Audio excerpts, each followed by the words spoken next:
it's very much a luxury experience staying at the Warren Street Hotel. But what really stood out to me was actually a tea towel of all things. There was a tea towel with a bunch of fish with little bow ties on. And I was with my partner and we were looking at it and I was just like, Tony, this is the most amazing thing. I have to have this. This is incredible. Fast forward to a couple months later, Tony has found this amazing Scottish Indian artist who lives near the birthplace of golf. His name is OK David. And it took like months and months of getting that towel to us. And in the meantime, Tony and OK David struck up a pen pal relationship. And he's actually invited us to see him in Scotland. And now we have this like friend who's this amazing creative person just because I fell in love with a tea towel in a hotel in New York City.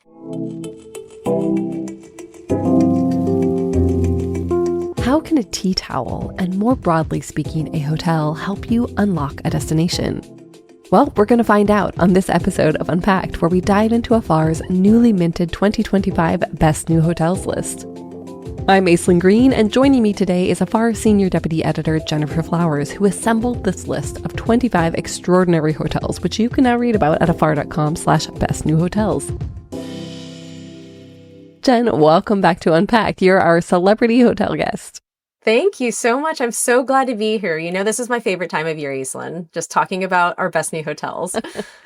Well, speaking of that, can you just give me a little overview? What is the best new hotels list? How many are on it this year? What's the deal? So Best New Hotels is our compendium of the 25 most game-changing hotels and resorts in the world. These are new and renovated hotels that were opened over the last year. So this year it's about January 2024 to December 2024. The idea behind these hotels is that all of them have some sort of component that changes the game for their destinations or for hospitality in general. So I want all our hotels on this list, and there are only 25 hotels on this list, so it's a very, very exclusive list. I want all of them to embrace Afar values. So that means noteworthy locations, extraordinary design, unparalleled service, and remarkable guest experiences. We also paid attention to the work that every hotel is doing to tread lightly on the environment and better engage with the communities around them, all of those things that we embrace at Afar.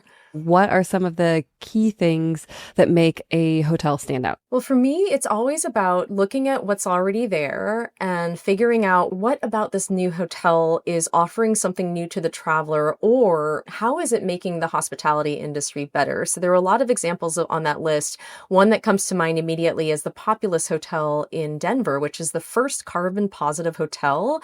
I mean, sustainability has never looked this beautiful. I mean, It's all the things that an architect would love. It's this white, tall building that looks like an aspen tree, which is really incredible. Oh my gosh, really? Designed by Gene Gang of Studio Gang, this amazing American architect. And it is a sight to behold, but it's also super sustainable. And our writer, Bailey Berg, who's based in Colorado, says this is her favorite new hotel. And it happens to also drive the conversation forward in terms of sustainability. A lot of other hotels are going to look at this hotel and say, like, how can we innovate even more? Well, and to be carbon positive, I mean, for so long, the, phrasing I think has been carbon neutral, right? So what makes it carbon positive? Like, what are some of those interesting sustainability angles? So the idea behind the Populous in Denver is that everything is as sustainably run as possible. There is reduced water use, there is reduced energy use, there are all those sort of signposts of sustainability, but they also try to offset all of their energy usage and any sort of more consumptive parts of the hotel hospitality process by doing things like offsetting their emissions by planting tens of thousands of trees in Colorado every quarter. So it's pretty impressive. They try to manage the entire operation, the hospitality operation, with an eye towards carbon net positive. So it's pretty impressive. They've already lowered a lot of their consumption use, but they're also kind of getting us a little bit into the carbon positive area by doing these other extra things like the tree planting. Yeah, that makes sense. And I can see why that would be, a model that other hotels are going to look to. I know that you are fully immersed in the world of hotels and that crafting this list is not just something that you sit down and do in a month. It's like a year-round activity. You're constantly traveling, checking out new hotels. So can you tell us more about what goes into creating this list? Yeah, it's a really intense process that I adore. The ink is still drying on the current list as we speak, and I have already started thinking about the next year. I have been thinking about it for a couple of months. I kind of have an idea of the ones I'm really watching. I kind of, when I see or hear about a project from someone I respect, or maybe a travel advisor or a writer I trust in a destination says, hey, this is one to watch. We have all these experts telling me all the time, like, this is something we should look at. And so we're thinking about this 24/7, 365 days a year at Afar. It's kind of incredible. And if you want a sense of where we're going and what we're excited about, take a look at our Instagram reels and our afar.com stay here next reviews, because when we're reviewing a new or renovated hotel, that means we're already closely watching it and we're looking for those extraordinary qualities that I described before. So if we're already talking about it, we're probably pretty excited about it. So that's one little sort of insider tip.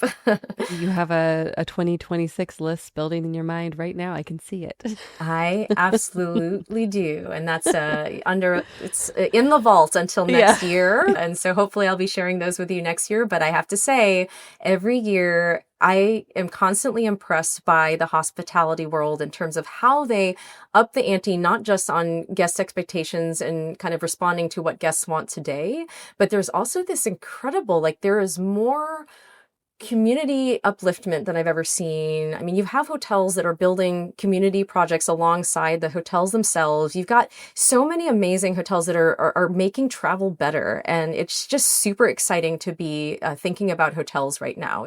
I would say we're having a real hotels renaissance right now. What do you think created that shift? Like, why do you think there's been this investment in really making life better for people who live nearby? I think there was just a turning point right before the pandemic where everyone started to realize that sustainability and leaving a positive impact on a community it does impact the bottom line. Like, these are for-profit businesses, a lot of them who are mission-led, of course, but they're also for-profit businesses. And I think a lot of them have realized that there is a benefit to being sustainable, to having great design, to being good to communities. There's a consumer need, I think, is another big thing. I think consumers more than ever want their hotels to embrace their values. So when they stay at, say, a Six Senses Less a Guest in Grenada, they know that they're going to a place in the Caribbean where when they stay there, they know that their footprint will be light, but they're also going to have this incredibly immersive experience in the destinations. So I think it just makes great business sense. Well, you mentioned the Six Senses, and some of the hotels on this list are in these lesser visited locations. So do you think that travelers are becoming more adventurous, or do you think that hotels are leading the way in reshaping where we go? I think it's a mix of both. I think when there are loyal travelers of certain brands who, when they see, say, a Four Seasons open somewhere, like Osaka, that's one of the hotels on our list, they think, hey, I never thought about going to Osaka before, and I love the Four Seasons. So why not see that amazing city through the lens of this hotel experience? So there is that. I also just think that, yeah, travelers want to go farther. They want to go more off the grid. I mean, another great example of that is there's this wonderful lodge in Uganda called Kibale Lodge. I don't think Uganda gets nearly enough attention as it deserves. And this great company called Volcano Safaris by Praveen Moman. He's one of our Afar vanguard, people who are kind of change makers in travel. When you stay there, first of all, you're having this incredible primate experience. Like, this is all about grade 8 tourism when you go into Uganda. But again, when you stay there, you know that Praveen and his team have created a whole kind of community upliftment program that when you stay, your stay is actually going to benefit those people who live alongside the habitat for these primates. So I think, like, when something like that opens, it does inspire us to go, because we want to go, and we want to go through the lens of a certain company that we really trust. So I think it's a great synergy. Many of the hotels on this list, they offer more than just a place to stay. They're telling a cultural or historical story in some way. So how do you see the role of hotels evolving in preserving and sharing local heritage? I think a lot of these hoteliers who create these amazing hotel experiences, they know that as much as they can bring local culture into their hotels, like the more they do that, the more travelers are going to really connect with that place and it'll resonate with them. It's so interesting how many projects these days do prioritize immersing us into local culture. So one that comes to mind is in Saudi Arabia. It's called Dar Tentura, the House Hotel. It's located in Alula, Saudi Arabia, which is this new tourism development. It still has relatively few hotels compared to other destinations, but Dar Tentura is special because it's actually built into centuries-old mud brick houses. So you are literally living inside of these ancient homes. And the other part that is so incredible is that it's lit only by candlelight. There is no electricity. So you are fully immersed. Like you are going back to another time and place when you stay there. And it's funny, I polled a bunch of Afar readers recently about that hotel and asked them, would you forgo electricity in order to have this amazing hotel experience? And overwhelmingly, I think close to 70% of readers were all for it. They're like, you just provide a flashlight in case I need to get to the bathroom, and I am all in. So I do think there's this consumer hunger for, just this traveler's hunger for experiencing singular, extraordinary things. And hoteliers who really know what they're doing know how to deliver that. Shoot, I would give up electricity for a candlelit hotel. I mean, a lot of these they're so unique, they're so extraordinary, but is there an unexpected winner on this? Like one that people might say, oh, that's a surprise to see this on Afar's Best New Hotels list. There's a hotel that opened in St. Vincent and the Grenadines. It's actually a sandals hotel. Now, Sandals has always been known as this sort of mid-range, all-inclusive resort product that I think a lot of people know and respect. I think it never was known for luxury. But recently, because of this new opening in St. Vincent, Sandals is actually getting a kind of new reputation as an upscale, kind of more upscale brand. We're calling it Sandals 2.0, where, you get all of the benefits and ease of all-inclusive resorts, which is you don't have to sign any checks. If you're with your family, everyone gets their pick of food and drink, and you don't have to figure out like who needs what when. It's a very simple way to do, especially like multi-generational travel, but everything is better. Like long gone are these buffets with mediocre food. The alcohol, I think, is a little bit better as well. So you're getting actually a better experience staying at the Sandals. And I think that's the sort of positioning of the brand going forward. So I would watch that space for sure. That's so interesting. And it ties back to when we put out our ILTM episode earlier this year. That was one of the points of conversation was, all-inclusives getting kind of a makeover, essentially, that they are becoming more a symbol of luxury and not a symbol of like the buffet and cheap alcohol. Yeah, absolutely. It's really incredible. All-inclusives on the luxury side of things have actually been around for a long time. They're just not labeled as all-inclusive. Like you'll find a lot of like Amans or Singita, these big like kind of benchmarks for luxury brands. They're actually quite generous with what they offer, even though one might think they're a high price point, but they're actually usually not always, but oftentimes you'll find these as all-inclusive experiences because I think the last thing that a traveler wants to do is feel nickeled and dime. And part of the luxury there is to just have everything all in kind of one price. I think all-inclusives just kind of got associated with the more mid-range hotels that don't quite offer that level of curation that a luxury traveler is looking for. But that's all changing. I mean, you see everyone from Marriott to Hilton to Sandals sort of either exploring all-inclusives for the first time through a certain luxury brand or someone like Sandals coming in and saying, hey, we can really up the ante on our products here and offer something new and different and better. Yeah, absolutely. Because there is nothing better than just being able to have your vacation and not think about a bill or even a tip once, maybe at the end, but yeah, like there's nothing more luxurious than not having to worry. Exactly. Yes. Yeah.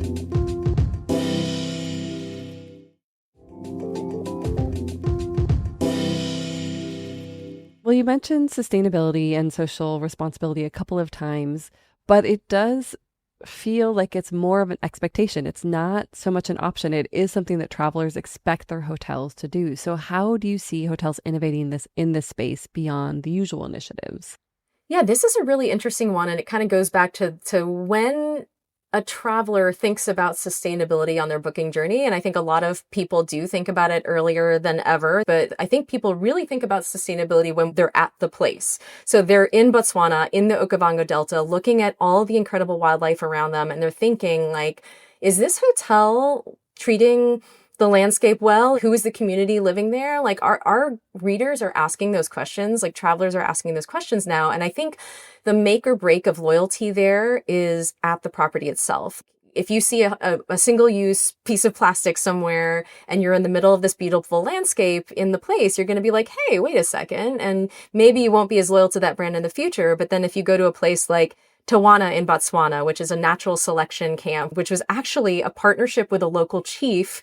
That's how that property got its land. There was actually a partnership with that chief, and they're not as involved in the tourism product, but they are involved in how that land is being used. And they made that decision that they would like their land to be used for hospitality. So you might not even know that if you're looking to go on safari in Botswana, but when you get there and you start learning the things about that place that make it special, and you realize that that brand is embracing your values, that is when you feel aligned with that brand and you're more likely to stay there again. So I think it's interesting. I think sustainability, as you were saying earlier, has become a necessity of luxury. Like luxury is equal to sustainability. You can't not have it now. You don't have to brandish it as the headline necessarily when you're, a hotel telling a story about your place. But if it's not there, then the reader or the traveler is going to know, and they're going to respond to that. The idea that luxury is sustainability is an important one. And I'm curious how you see the meaning of luxury having changed for today's travelers. So what defines luxury in a hotel setting, say, compared to a decade ago outside of sustainability?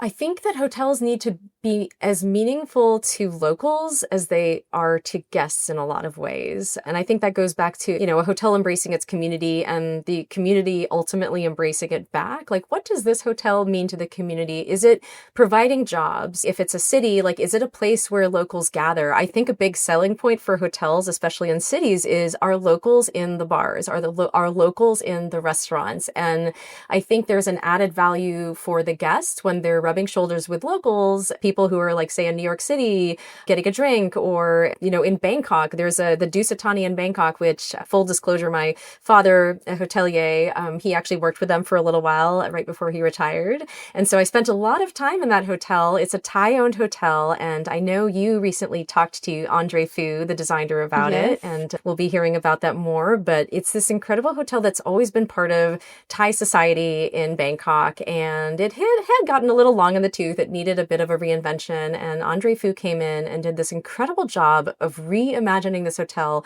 for another generation of travelers, but also for locals. Like, a lot of people who love that hotel are so glad that it's back. I mean, it's such an icon for Bangkok and people who live in Bangkok. And I also think hotels can be these incredible places for discovery. And I gotta just tell you a personal example from one of our hotels on the list, just to kind of showcase what I mean by that. But the Warren Street Hotel in New York City, it's a hotel designed by this British designer named Kit Kemp. She's famous for Ferndale Hotels, a group of hotels in London and New York. She is maximalist. So whether you like maximalism or not, she will impress you by the way she puts pattern on pattern and color on color. She's really amazing for that.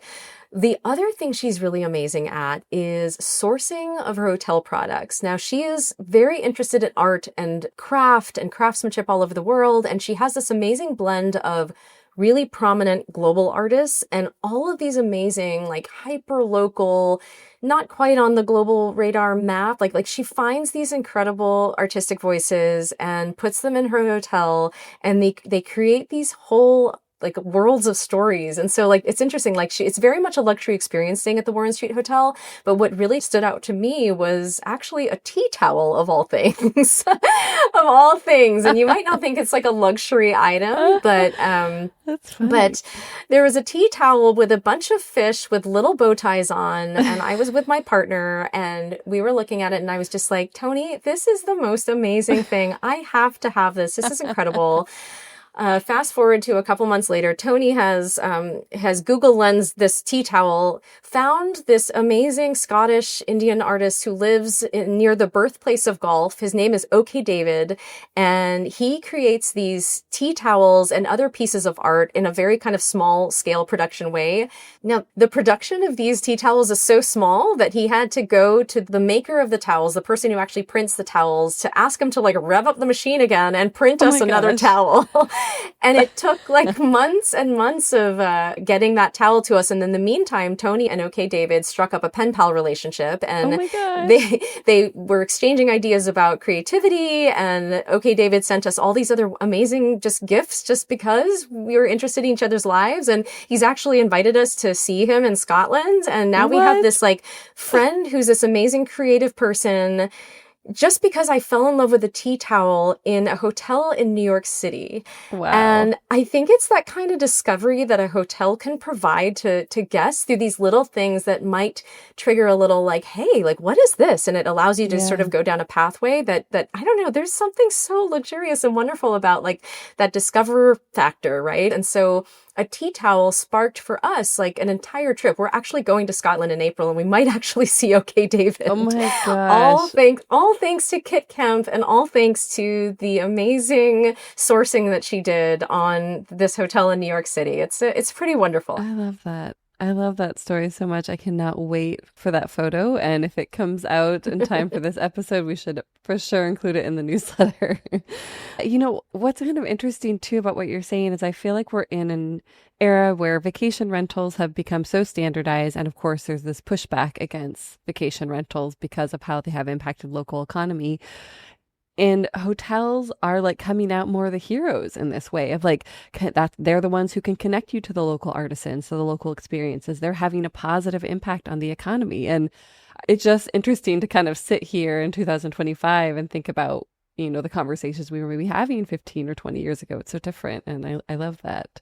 It's really made me invest more in my hotel experience, honestly. Oh, that is great to hear. And it's also great to hear you say all these things, just because I think hotels for the longest time and more than ever now have been the key to unlocking places in a way that very few other, I mean, there are great ways to unlock a destination or figure out how to get kind of beneath the surface, but hotels are filled with staffers who know those places and are from those places. And I tell you, like getting around Tokyo, like if I didn't have a concierge who can open doors for me there, I would be lost. And, you know, when I'm in the wilderness in Botswana, I like to have that guide who is from Botswana telling me about their land and their home.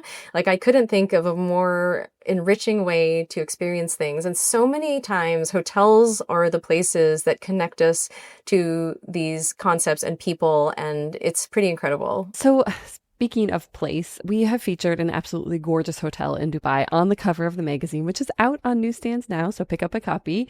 Can you tell me more about the hotel and why it made the cover? Yeah, so this is a pretty spectacular hotel. It is in Dubai, as you mentioned. It's called One and Only One Zabil. And Dubai, of course, is a city that is known for over the top and bling. And interestingly, there's no exception here. It is in this great cantilevered building. I mean, it's like a skyline changer, this kind of building. And this is where this hotel is located.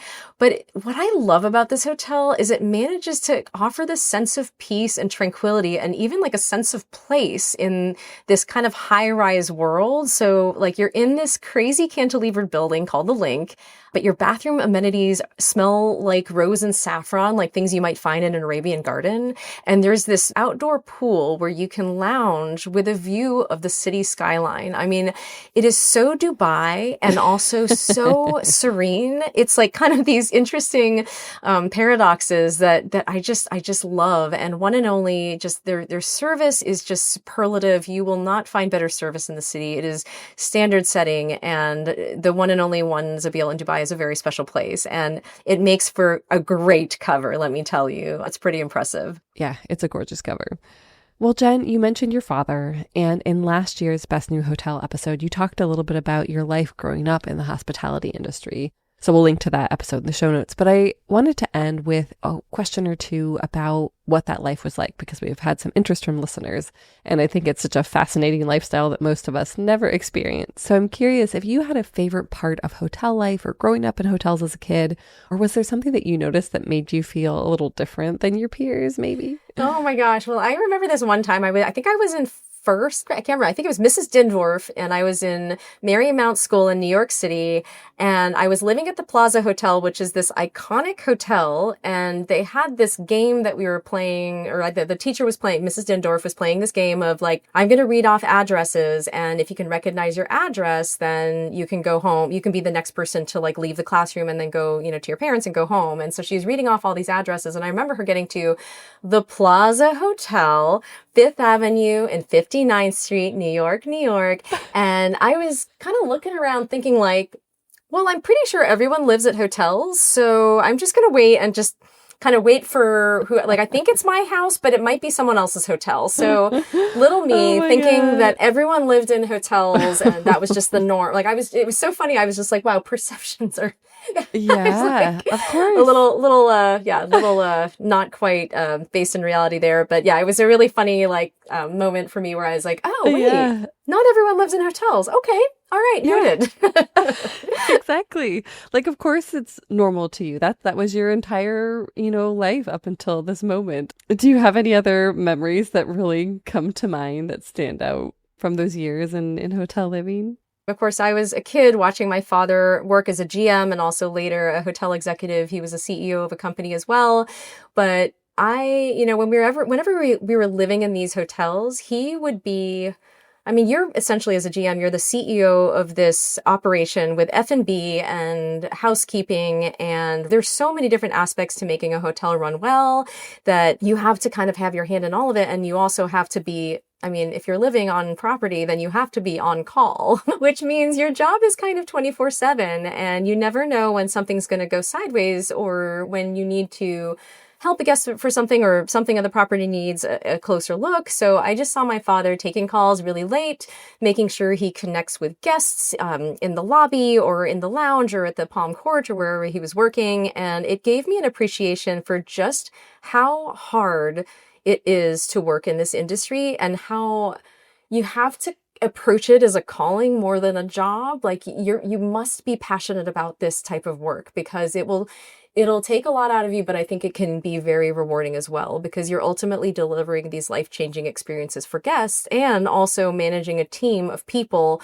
many people who are from that destination who are relying on you for a good job and a job that makes them feel good in the morning and as a result makes them into better hospitality providers. So it's like just this all around, all encompassing 360 incredible type of work. And having seen my father do it, I'm like, man, this is not for the faint of heart, but if you can do it well and if you have the passion, it actually does a lot of good. And I think that hotels do play a role in making us see things differently, making us see these places differently, connecting with people in a more immersive way. I think hotels provide a lot of those types of connections. And so, yeah, I'm pretty passionate about this and pretty passionate about covering hotels because my father it played such a big role in his life and he bent over backwards to make it a good experience for so many people. And that's something, it's always come through from you. Like you think about, like, they're not hotels, they're places of hospitality. And that's such a small but important distinction. But I feel like you embodied that so much and have helped change my thinking around what a hotel is and what it can be and what makes them great. So I'm curious to know if you thought twice about working in hospitality yourself, or did it just make you appreciate when you see those moments of fantastic hospitality even more? Well, I definitely decided to cover and write about hotels rather than actually run them.